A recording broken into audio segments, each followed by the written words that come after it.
1 नवंबर 1956 को हरियाणा एक अलग स्टेट बना। पंजाब के बाद भारत में मैक्सिमम फूड प्रोडक्शन हरियाणा का ही है और 60% बासमती राइस का एक्सपोर्ट भी हरियाणा करता है।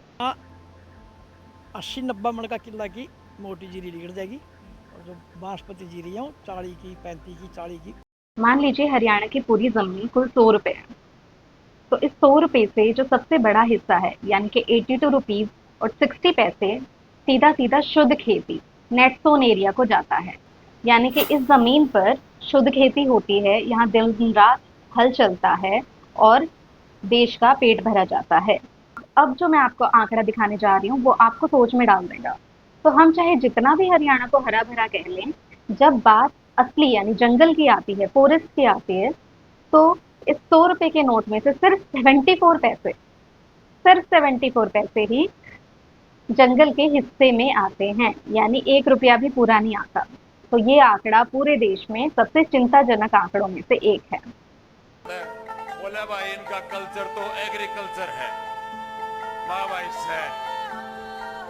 और एग्रीकल्चर न्यू है, को उगावे है, को खावे है, को बेचे है, को आगे बढ़ावे है।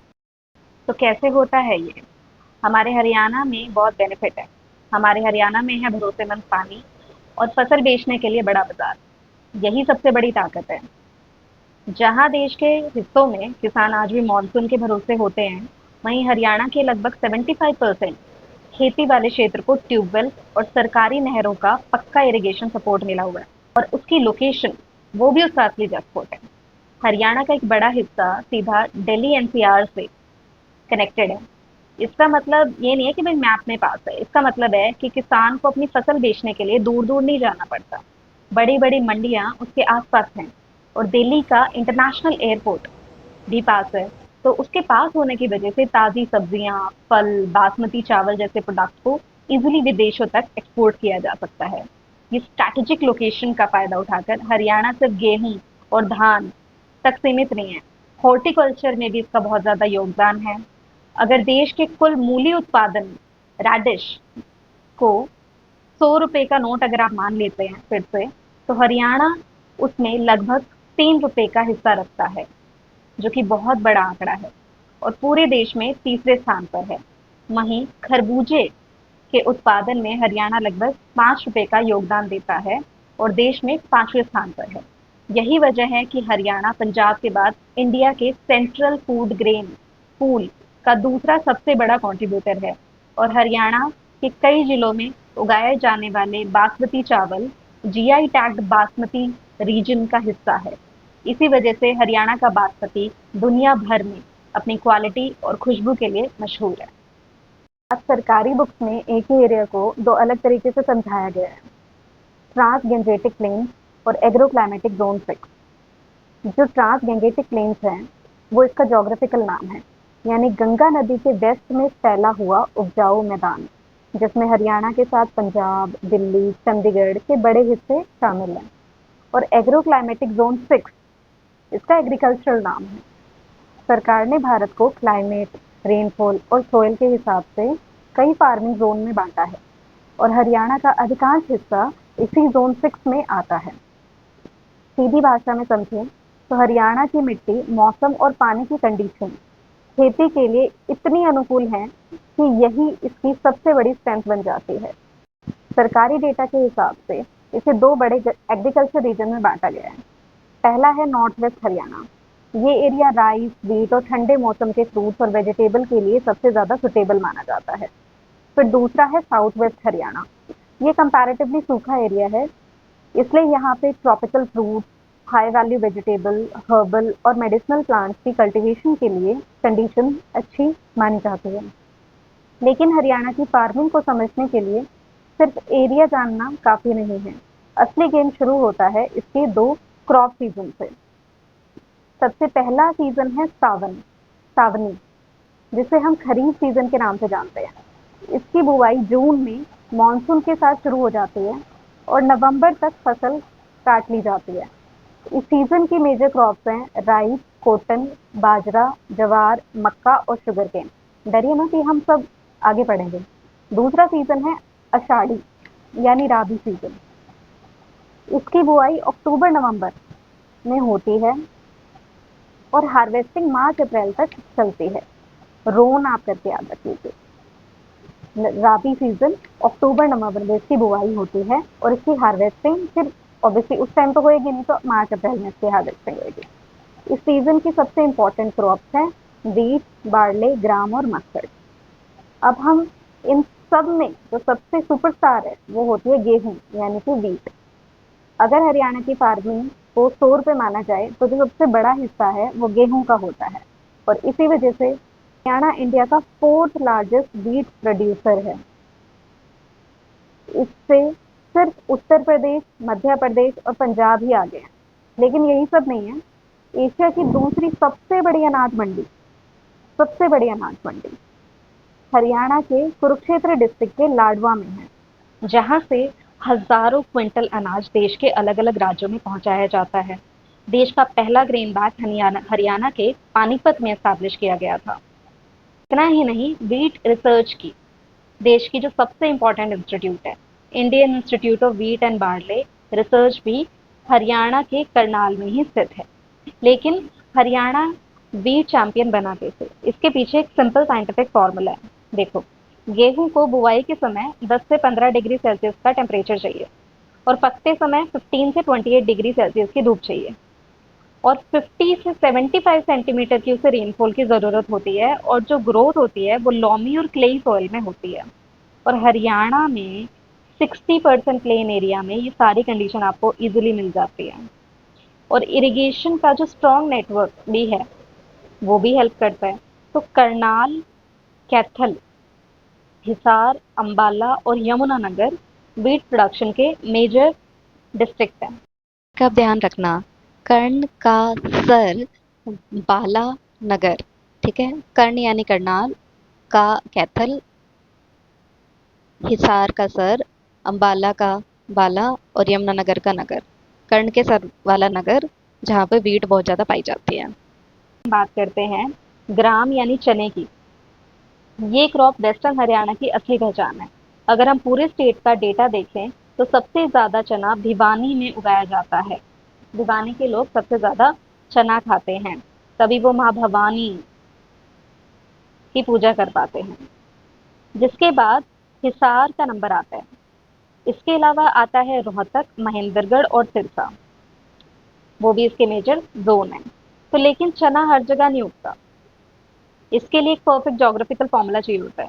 20 से 25 डिग्री का तापमान और 40 से 60 सेंटीमीटर बारिश और लोमी सॉइल ऐसी जो वेल ड्रेन्ड हो। यानी कि चने को 20 की ठंडक और 40 की बारिश पसंद है। अब चना क्या है, एक नेचुरल फर्टिलाइजर है। इसके रूट्स में जो बैक्टीरिया होते हैं वो हवा से नाइट्रोजन लेकर मिट्टी को बिना किसी केमिकल के दोबारा उपजाऊ बना देते हैं। तो पल्सेस की इसी खासियत की वजह से मिट्टी की फर्टिलिटी यानी उसके उपजाऊ होने की क्षमता वापस बटोरने के लिए किसान इसे उगाते हैं। अब आते हैं दूसरे साइलेंट चैंपियन पे, जो कि है बार्ले। बार्ले को हम कहते हैं याव संस्कृत में। तो ये सिर्फ एक फसल नहीं है, ये भारत के हजारों साल पुरानी विरासत है। ऋग्वेद से लेके धार्मिक हवन और जगह लाइक रिलीजियस प्लेसेस पर याव को बहुत शुभ माना जाता है।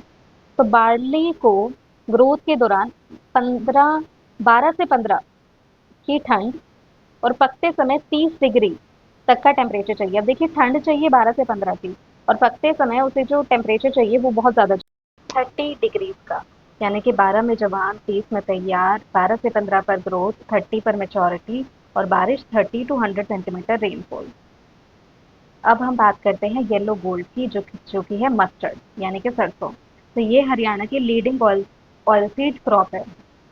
ऑयल निकलता है इसमें से और एडिबल ऑयल का सबसे बड़ा सोर्स है। आप सब भी सरसों के तेल का ही खाना खाते होंगे।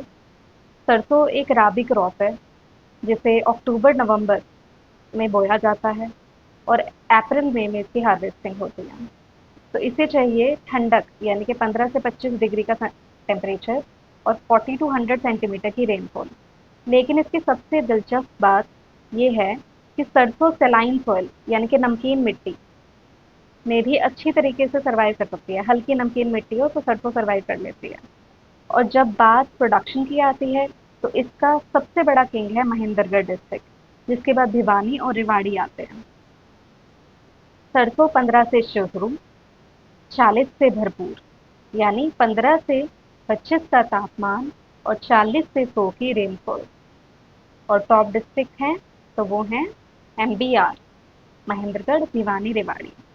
तो अब आते हैं हरियाणा की दूसरी सबसे इम्पोर्टेंट क्रॉप की, यानी कि राइस, यानी धान। अगर गेहूं हरियाणा का किंग है तो प्रिंस है धान। अब आप देखो कि हरियाणा में राइस को, अब आप देखिए, साल भर में 150 टू 200 सेंटीमीटर की बारिश चाहिए। क्या हरियाणा में इतनी जोरदार बारिश होती है? ऐसा तो है नहीं, नहीं होती। तो फिर हरियाणा इतना चावल कैसे उगाता है? तो इसका जवाब छुपा है यहाँ के कैनाल्स और ट्यूबवेल्स में। हरियाणा का राइस मानसून पर नहीं, बल्कि यहाँ के मजबूत इरिगेशन नेटवर्क पर डिपेंड करता है। यही वजह है कि राइस की खेती ज़्यादातर नॉर्थ ईस्ट और सेंट्रल हरियाणा में होती है। अब एक और फैक्ट है कि राइस के खेत में 60 से 90 दिन तक पानी खड़ा आपको रखना पड़ता है। इसलिए हरियाणा की जो सबसे वाटर हंग्री क्रॉप भी राइस ही है। वाटर हंग्री क्रॉप है राइस। तो यानी कि 20 डिग्री प्लस सोइंग टेम्परेचर चाहिए, 150 टू 200 सेंटीमीटर रेनफॉल चाहिए और 27 डिग्री सेल्सियस राइपनिंग टेम्परेचर चाहिए। और राइस का राजा करनाल। अब मिलते हैं एक ऐसी क्रॉप से जो राइस के बिल्कुल अपोजिट है, यानी कि मेज। तो मेज यानी मक्का। राइस को तो बहुत ज़्यादा पानी चाहिए और मक्का कम पानी में भी उग जाता है। तो हरियाणा में मक्के की खेती कहाँ होती है? अम्बाला, पंचकूला, यमुनानगर। तो अब आप सोच रहे होंगे कि मक्का तो कम पानी वाली क्रॉप है और ये अम्बाला, यमुनानगर, यहाँ पे तो बहुत ज़्यादा पानी अवेलेबल है, तो फिर क्यों है ऐसा? अब इसका आंसर छुपा है ज्योग्राफी में, ढलान में और नाइट्रोजन में। मक्के के साथ सबसे बड़ा रूल ये है कि इसे धूप तो बहुत चाहिए, पर इसकी जड़ों में पानी बिल्कुल खड़ा नहीं हो सकता। जैसे राइस को तो खड़ा पानी चाहिए, बट मक्के में खड़ा नहीं हो सकता, वरना वो सड़ जाएगी इसकी जड़ें। तो यमुनानगर और अम्बाला के का ये जो इलाका, वो शिवालिक की पहाड़ियों, हमने लास्ट क्लास में कर लिया, शिवालिक की पहाड़ियों के पड़ोस में है। तो यहाँ पे ज़मीन बिल्कुल सपाट नहीं है, वहाँ पे जेंटल स्लोप्स है। तो इस ढलान का फ़ायदा ये होता है कि बारिश का पानी खेत में रुकता नहीं, पानी रुकेगा नहीं, वो बह जाएगा। तो जो मक्के की जड़ें हैं वो सड़ेंगी नहीं। दूसरा बड़ा फैक्टर है कि यमुना नदी जो अपने साथ नाइट्रोजन से भरपूर डीप लॉमी सॉइल बहाकर लाती है, ये मक्के के लिए जन्नत है। यानी कि एक जिले में जहाँ सपाट ज़मीन है वहाँ पानी रोककर धान उगाया जा रहा है, और जहाँ ढलान है वहाँ पे मक्का उगाया जा रहा है हरियाणा में। अब मक्के को चाहिए 25 से 30 डिग्री सेल्सियस टेम्परेचर और 50 टू 100 सेंटीमीटर रेनफॉल। मक्का सिर्फ खाने के लिए नहीं उगाया जाता, इसका इस्तेमाल एनिमल फीड, यानी कि पशुओं को देने में, पशुओं के खाने के लिए, और स्टार्च इंडस्ट्री में भी होता है। तो 25 से 30 और 50 टू 100, इतना आपको ऐसे याद रखना है। और मेन डिस्ट्रिक्ट है अम्बाला, पंचकुला, यमुनानगर, PAY पे। अगर देखा कौन मिलता है मेट्रो स्टेशन वगैरह पे तो काफ़ी महंगा मिलता है, तो आप इसे याद रख लीजिए, पे, दे आस्क यू टू पे मनी। यमुनानगर, पंचकुला, अम्बाला। अब बात करते हैं दूसरा डेजर्ट हीरो की, अगली क्रॉप की, जो डेजर्ट हीरो है हमारा बाजरा। तो ये क्रॉप सिर्फ 2-3 महीनों में तैयार हो जाती है। देखो कितनी बढ़िया क्रॉप है, और बहुत कम पानी में इसका बहुत अच्छा प्रोडक्शन हो जाता है। इसकी बुआई पहली मानसून की बारिश के बाद होती है। तो प्रोडक्शन का डेटा देखें तो भिवानी हरियाणा का सबसे बड़ा बाजरा प्रोड्यूसर है, और इसके बाद आता है महेंद्रगढ़। बाजरा प्रोडक्शन में पूरे भारत में हरियाणा थर्ड रैंक पर बैठा है, और बाजरे को 25 से 30 डिग्री सेल्सियस टेम्परेचर चाहिए और 40 टू 50 सेंटीमीटर इसको रेनफॉल चाहिए, और ये सैंडी और लाइट लोमी सॉइल में आसानी से उग जाएगा। अब नेक्स्ट क्रॉप जो हम देखेंगे वो मीठी क्रॉप है हमारी, शुगर केन, यानी गन्ना। तो हरियाणा में गन्ना ज़्यादातर यमुना बेसिन में उगाया जाता है, और गन्ना जो है उसका जो सबसे बड़ा प्रोड्यूसर है यमुनानगर। इसके बाद आता है करनाल, पानीपत, सोनीपत। तो गन्ने को 20 से 26 डिग्री टेम्परेचर चाहिए और 75 टू 150 सेंटीमीटर की उसको रेनफॉल चाहिए, जिसके लिए क्या चाहिए आपको? फर्टाइल एलुवियल और लोमी सॉइल बेस्ट है। तो एक इंटरेस्टिंग फैक्ट ये है कि अगर एक बार गन्ना लगा दिया जाए तो उसकी जड़ से अगली क्रॉप दोबारा निकल सकती है। तो इस स्मार्ट प्रोसेस को कहते हैं रटून क्रॉप। रटून क्रॉप क्या होता है कि इससे एक बार आपने लगा दिया गन्ना, उसकी जड़ से दोबारा गन्ना निकाल लिया तो खर्चा कम हो जाता है, खर्चा बच जाता है। तो गन्ना यमुना, और कहाँ पाया जाता है? यमुना नगर इसका लार्जेस्ट प्रोड्यूसर है। तो ये आ गए हमारे। इन्हीं फूड क्रॉप्स के बाद आता है हरियाणा के कैश क्रॉप, जिसे किसान सफेद सोना भी कहते हैं। और ये सीधा पेट नहीं बल्कि टेक्सटाइल इंडस्ट्री को चलाता है, यानी कि कॉटन, कपास की मैं बात। पर इसे उगाना इतना आसान नहीं है। इसके लिए एक परफेक्ट रेसिपी चाहिए, मतलब 21 से 30 डिग्री सेल्सियस का तापमान और 50 टू 100 सेंटीमीटर तक की बारिश। ये खरीफ क्रॉप है, मेजर खरीफ क्रॉप है। इसका मतलब इसे अप्रैल में बोया जाता है और अक्टूबर में इसकी खेती होती है।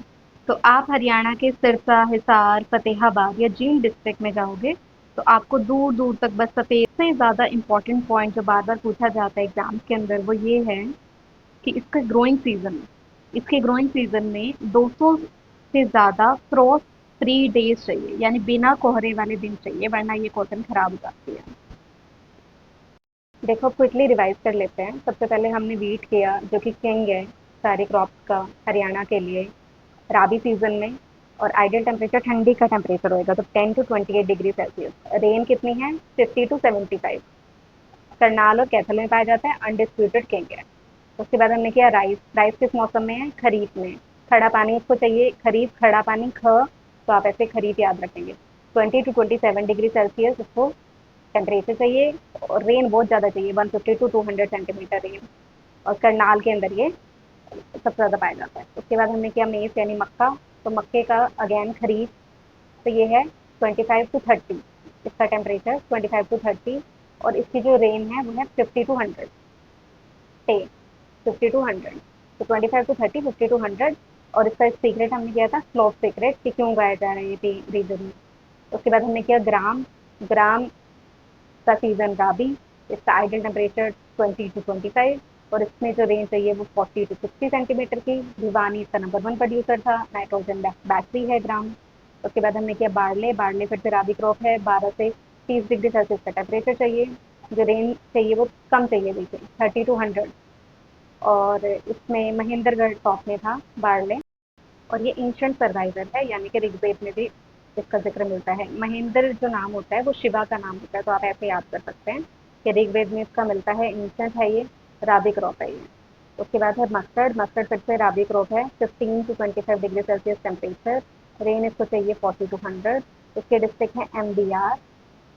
आप बताइए कौन से हैं MBR। और ये नमक में भी सर्वाइव कर सकता है। फिर हमने किया बाजरा, जो कि खरीफ क्रॉप है, गर्मी चाहिए उसे 25 से 30 डिग्री सेल्सियस टेम्परेचर। और कम ही रेनफॉल चाहिए, 40 टू 50। भिवानी इसका सबसे ज़्यादा कोल्ड डिस्ट्रिक्ट है। उसके बाद हमने किया शुगर केन। शुगर केन हमने किया खरीफ क्रॉप है, 20 to 26 degree Celsius temperature. Rain 75 to 150। Yamunanagar में पाया जाता है। रटून एक मेथड है जिसका हम इस्तेमाल करते हैं। तो हमने किया कि कोई भी सॉइल अनयूज नहीं रहती, चाहे वो शिवालिक है या फिर वो अरावली साइड है, सबका हम बेस्ट यूज़ कर रहे हैं। तो ये है हमारा Haryana. If you like this video, kindly like, subscribe and share. Thank you so much.